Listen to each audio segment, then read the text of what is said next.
Hey, slasher fans and slasher victims. Now, I just saw the new Child's Play 2019. And now I'm sad.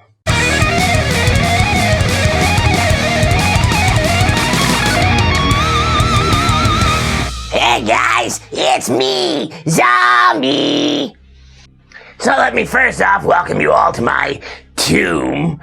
And I just want to say, it's under renovations, I'm under renovations, nothing is permanent. That said, let's talk about this movie. So we saw the new Orient Pictures Child's Play. It's some kind of spiritual reboot of the original 1980s Child's Play franchise, except it has nothing to do with the original creator, Don something. Think you mean the creator of the franchise, Don Mancini? Yeah, John Macaroni or whatever. He wasn't really a part of this, and it shows. The only thing that was killer in this version of the Killer Doll was the fact that it killed my hopes and dreams of a good reboot. So, before we get into the really gory details, I'm gonna split this review into like 2 parts. And this first one, it's gonna be like a spoiler-free review. And maybe later this month, I'll do a synopsis. So anyway, if you haven't seen the movie yet, this should be safe to watch. So, to start off, in my very humble opinion, this wasn't the worst movie I've ever seen. But it wasn't very good either. To be transparent here, I've been a fan of Chucky ever since I was a little gremlin myself. I guess I thought that he was funny. Watching him kill people gave me a laugh. So I guess that started my psychotic tendencies right there. Am I biased? Absolutely. Yeah, I like the original franchise. I'm gonna be kind of upset with anything they do when remaking it. But I'm gonna try, somehow, to be a little bit unbiased. But it's gonna come through, because I don't like this movie. In my opinion, after everything Charles Lee Ray has been through over the years, you know, the guy better known as the Lakeshore Strangler, better known as Chucky. Everything he's been through over the years, from being shot to death, melted, shot a few more times, cut apart, think melted again, shoved into an industrial fan. You know what? Even being turned into a father. I would say nothing he endured compares to this. That's supposed to be the new Chucky. He's now like the resulting offspring of a garbage pail kid if it had a glorious intimate night with a rabid Furby. I mean, is this what we consider believable design now? Is this a toy that would sell out in stores? I mean, like, who buys this unless you're buying it for your enemies?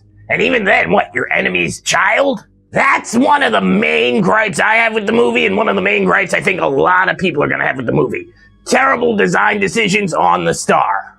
So I guess it's only fair if we talk about what this abomination actually is. It's Buddy! A personal assistant, house monitor with, like, machine learning capabilities, future AI! It has, like, full bipedal motion, so it's competing with Boston Dynamics at, you know, casual consumer level, because that's normal. That's something we can do. So how much does it cost to buy one of these? That's one of the things I want to know.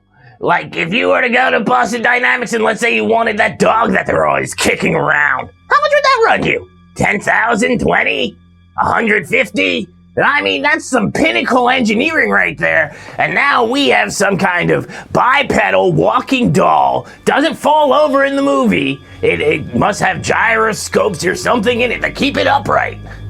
You can just buy one of those at your local Kmart. And that's really the basic premise of this whole movie. Stores are selling out these horrid nightmare dolls that are filled with this strange future alien technology that allow them to control your whole house. They're like an Alexa that's been mixed with HAL from 2001: A Space Odyssey. I'm not even lying. That's like the whole premise of the movie there. one of these self-learning buddy robots gets the Johnny 5 sentience treatment, I am alive, and then bam, we get a Chucky 2.0. I think for me, that's really the biggest drawback of this whole movie, is this terrible design and really not the best of premises. Maybe, if you can look past that uncanny valley for just a minute, and a premise that makes pretty much little sense if you actually start putting logic into it, you can enjoy the movie more than I did. It does feature a pretty full cast. I mean, you have the new and improved Gen Z Andy, played by Fred Savage of the Wonder Years.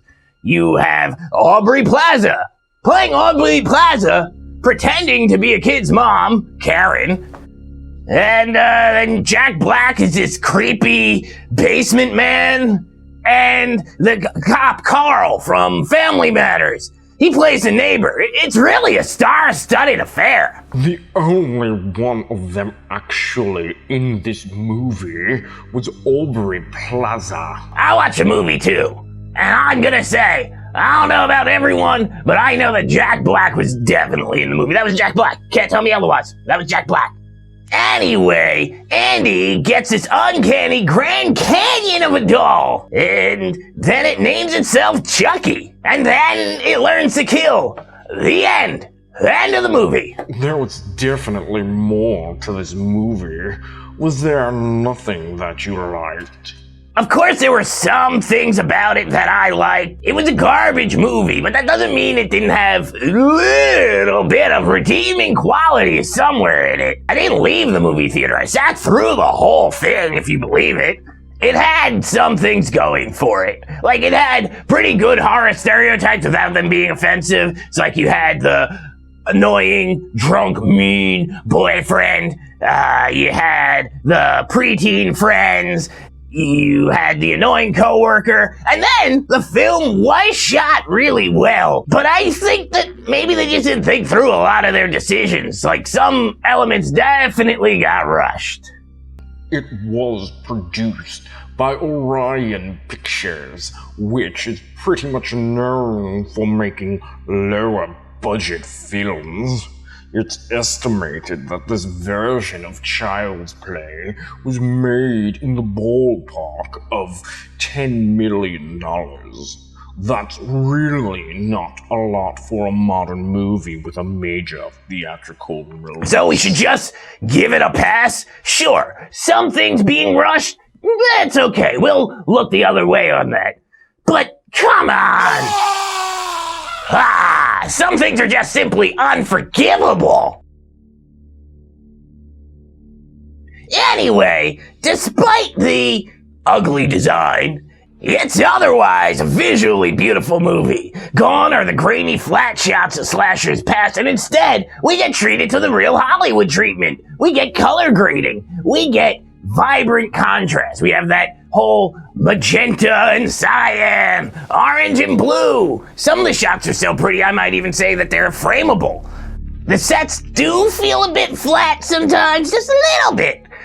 But otherwise, it just needs like another pass of set dressing. And that's something I can pass off to, budget constraints, time constraints, rushing the movie out. So I would like to see some more grunge, some more lived-in environment storytelling in some of the scenes. But it's good enough. And again, like the color grading, the cinematography, these shots are really well composed. I could see framing some of these still images and just hanging it on the wall. And then also a lot of the shots, they're directed in such a way that it really is compelling storytelling-wise. There are some nice cuts that make for really creepy effects, nice foreshadowing, where you know what the characters are thinking and seeing, but the characters in the movie don't, so you want to yell, "No, don't go in there!" But instead, you're actually really hoping they do go in there. That said, I wouldn't put this on caliber with movies like Pan's Labyrinth or other Guillermo del Toro beautiful films, or, films that have this amazing CG masterwork where they're creating all kinds of visual effects for things that you don't see in the real world. That's just not the kind of movie it is. But for what it is, it does do a lot of it pretty well. So even though there were some cost-cutting techniques that you could see pretty clearly if you're looking, it's tactfully done. So for some really killer visuals, I actually gotta give it a nice blood-soaked 8.5 out of 10 rotten skulls. Oh, unholy abomination above, that's just vile. Never mind, that whole 8, that's going down to a 2. 2 out of 10 rotten skulls. Because that face is gonna haunt me forever. And I have to see this face when I look in the mirror. Really, even if you're not a Chucky fan, that's the star of this movie. And it just does not look believable. It's in almost every other scene. And it's a really bad visual. Chucky's the whole reason most people came to see the movie. When you go and see a reboot, you want to see them recreate your iconic characters. So when they recreate it that god-awful, it's bad. This being a horror movie, I thankfully get to move on and discuss the gore factor. Yes, bathe me in that sweet, sweet corn syrup and food coloring mixture. Oh. Chucky, the whole franchise, it was never really about gore porn levels of gross out. But it normally did have at least one good scene that would make everybody squirm a little bit in their seat with some graphic violence. Well, once again, new Chucky, you let me down. Probably for cost cuts. Most of the gore happens out of the frame of the shots. Maybe it was an attempt to appease the more squeamish of viewers who are going to see a horror movie in the middle of summer. Or it's an attempt to change the type of horror that this version of Chucky they have envisioned goes to, because it really isn't as horrific as some of the other Chuckies. It's more focused, it seems, on the terror aspect that they can get through. But every death sequence seems to be in really quick cuts, off scene. The most you see is a couple of pools of blood, a skull here or there, and a really quick cut to a severed leg. It was just quick, it was just boom, right in your face and gone. So you didn't really get to sink into the gore much. I will give it, though, there was some really nice anticipation that builds up to these gore shots when you're really sitting at the edge of your seat, just hoping that something's either going to happen or someone's going to save them. But, who goes to see a horror movie to watch everybody get saved? You're usually hoping that you're going to get that gore shot release. But that's kind of the thing. It was a letdown because it builds up really solid. You're at the edge of your seat. You're sweating. And then, bam, done. That's it. Goodbye. And I just wanted to focus a little bit more on it because we did come to see a horror movie. And I guess maybe it's because of my own biases. I thought that this remake was going to be a gore porn because of the Hollywood visual style. I feel like Saw and that whole franchise set that up. If you're going to go Hollywood color grading, you're going to get a gore porn. And it actually happened that it wasn't. And although I'm okay with that, there just wasn't much to see, and I felt like if low-budget films of the past could do really graphic, practical effects, then why couldn't one in modern day? You don't have to use CG. But I think that they could have just given the viewer a little bit more of that climax to those wonderful anticipation moments. For the anticipation alone, I'm gonna give it 4 out of 10 rotten corpse skulls. They were definitely able to act out a story and tell it from point A to point B. Kudos! But with that said, I have a little bit of a bias towards children because children are just inherently terrible. And there were a lot of kids in this movie. So there was some stiff acting and not very believable scenes because of that element. And maybe that's just me because I very rarely have found children to be believable actors. There's always been one or two amazing ones, but for the most part, children act like children. And in this movie, sometimes the kids do that Disney Channel level acting. That said, I mean, nothing really terrible about the acting, but also I would say that there's really not anything all that great. Aubrey Plaza plays Aubrey Plaza, in my opinion.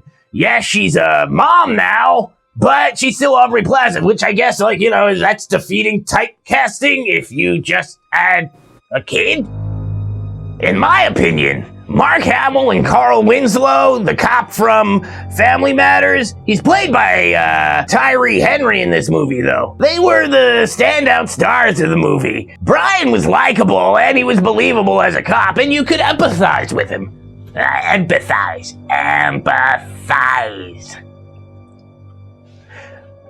Mark Hamill, well, he didn't really break the mold here. It was sort of like Joker, especially when Chucky ramped up. I guess that's why you hire Mark Hamill as a voice actor. He does it really well. And I mean, it's a good character fit.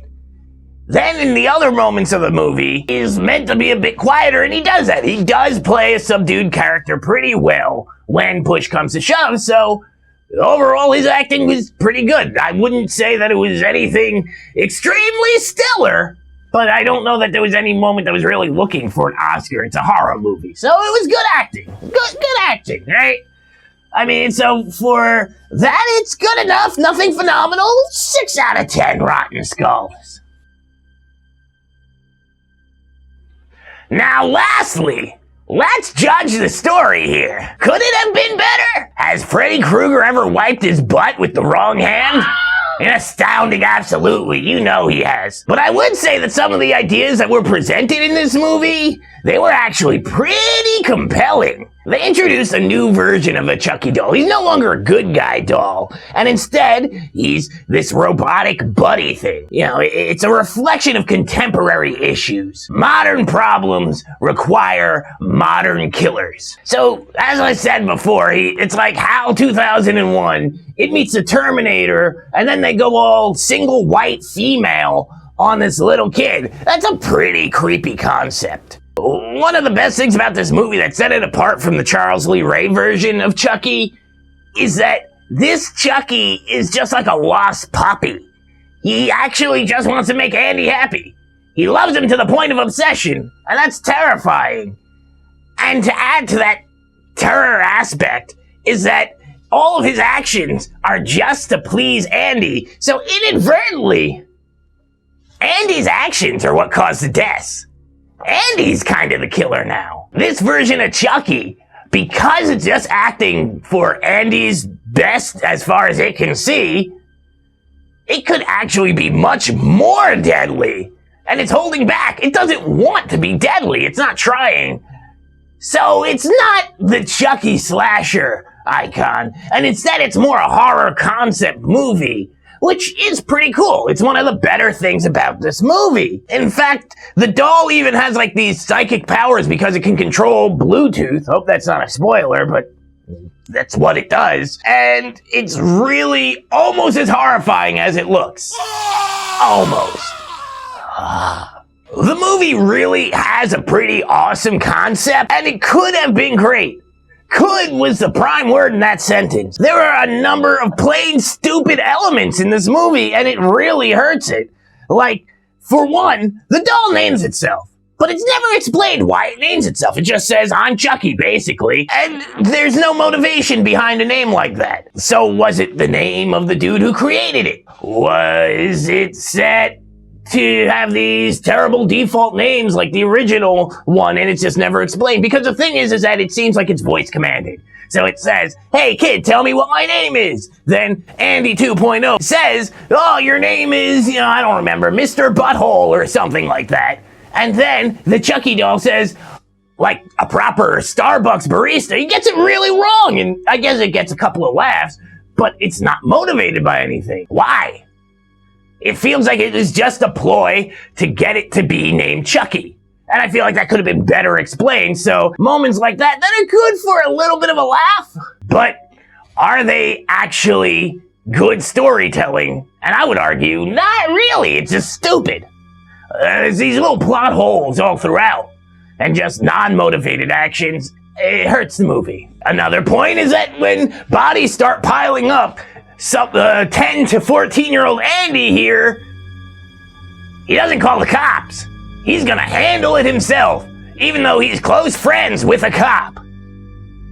Doesn't make sense to me. But still, the whole premise is really cool. The problem is that the delivery is coming in the back of a garbage truck filled with baby diapers. It's hard to get fully immersed into a movie when you immediately have to suspend your disbelief. I think it was Star Trek. The one of the writers or the creator or something like that talked about how you can have one good moment per episode where the viewer is forced to suspend their disbelief. Otherwise, your sci-fi becomes super fiction and no one's gonna, really be able to believe it because everything is just fantasy. So, you're allowed to, per episode, suspend disbelief once. So if you have an alien race just board the spaceship or something, but the alien race doesn't seem believable, everything else in the episode should really make sense. Well, in this horror movie here, you are expected to suspend disbelief time and time and time again, and it starts with believing that people are buying this ugly, disgusting doll for like $10,000 that's been designed and marketed to children. Who is buying their 5-year-old a $10,000 Astro Boy robot that can control the whole house? Who's doing that? Then you also have these strange continuity issues, so you're questioning like, wait, where'd that hair come from? Or how did he get the teeth, right? So you find yourself asking these weird, obscure questions, and it just pulls you further away from the movie, so when the next scene happens, you're just, not believing it. Then you have some things that feel forced, like, who do I know that's growing a yard full of watermelons? Maybe I just live in the wrong town, but I haven't seen it before, personally. I've actually don't think I've ever seen wild watermelons. I've seen them in stores, that's it. And then also, what is the benefit of Bluetooth power tools? I don't understand why I would need to turn my screwdriver on from a mile away. So you have these good elements of the story and you have these bad elements of the story. And they sort of get shoved together like a matched up patchwork Frankenstein monster of a story. And it never really comes alive, no matter how much you're hoping that spark is gonna bring it to life. It falls flat. Yes, there is a really solid horror element to this whole thing. And I gotta give it good points for that. I think that making it a terrifying movie rather than a horrifying one is an interesting, strong point for a reboot to do. But all I can do really is give it a 5 out of 10 rotten skulls because it's just not believable. And if a story's not believable, the whole content is not believable. Sorry. So, my overall thoughts on the movie. I have to give the movie a total 4.5 out of 10, which really isn't a passing grade in the zombie school here. It's sad because I think it had potential. Really isn't worth seeing in the movie theaters, unless you really, really, really want to support the franchise. But since it was made cheaply, it's already broken a profit, so you probably don't have to. I wouldn't watch it again. I'd say it's better as one of those straight-to-DVD movies because I feel like it is going to be a cult classic. You are going to want to watch it in a marathon of Chucky movies. You're going to want to watch it with a bunch of friends and make fun of it because it is a fun movie, but it's in that same area now as the new Hellraiser movies are or the Puppet Master series is. It's just not good, cheaply made, and it shows, and it's kind of sad for a theatrical release that I feel like a lot of horror fans were looking forward to. If you're really hoping for a decent horror movie, I'm sorry to say that in my view, It's not. Is there gonna be sequels? Is it gonna be reviewed well by some people? It's already getting a ton of positive reviews from people. What company isn't going to stare into those cold, dead, awful, non-believable eyes and not find a cash cow? If it's making money, it's gonna make money. Don't be surprised if your Hot Topic or whatever it is kids go to be edgy these days, they're gonna be filled with a doll that you would think looks good only if you were blind. I have to admit, I'm pretty amazed that this movie got pushed through the way that it did. You would think that someone would say, no, we're not doing that, no. This is bad, and you should feel bad because it's gonna wreck everything. But no one did. A lot of people already say they love the movie, and they're saying that this is one of the better Chucky movies that they've ever seen. And like I said, I think I'm biased because I grew up on Chucky. I love the little guy. I mean, maybe this is the wave of the future. If you like this review, you agree with it, you disagree with it, leave comments down below about your thoughts. I might comment back. Wow! That's what YouTube's all about. If you would like to follow me on other forms of social media, go to XMBY.TV. And then you can go to Facebook, Instagram, and Twitter. I'm on all of them. You can even go to my website, XMBYTV.com. Now, if you can do me one little favor, and before you go out and you tell everyone how much you just love Chucky's new design, hit the subscribe button, and then hit that little bell. All right, everybody, thank you, and until next time, eat the masses, live creatively.